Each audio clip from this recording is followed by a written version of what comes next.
سلطان عبد المجید نے جب مسجد نبوی بنائی، ترکی بادشاہ، تو اس نے ساری دنیا سے کاریگر بلائے، ان کو استنبول میں ایک بستی میں ٹھہرایا اور کہا اپنے ہر ہنر والا اپنے بچے کو حافظ بنائے اور اپنا ہنر سکھائے۔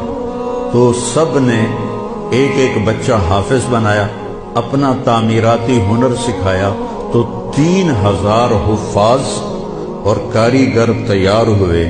ان کو سلطان عبد المجید نے مدینہ بھیجا اور انہوں نے مسجد نبوی کی تعمیر شروع کی۔ سارا ہر پتھر پہ قرآن پڑا ہوا ہے، جو پرانی مسجد ہے۔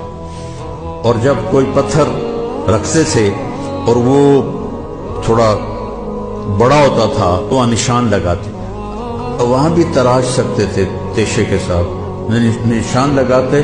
جس بستی میں وہ ٹھہرے ہوئے تھے وہاں وہ پتھر واپس جاتا، وہاں اس کی کاٹ تراش کر کے پھر واپس بھیجا جاتا، پھر اسے لگایا جاتا، پھر وہ تھوڑا سا زیادہ ہوتا، پھر وہیں جاتا تھا تاکہ ٹھک ٹھک کی آواز میرے نبی کو تکلیف نہ دے۔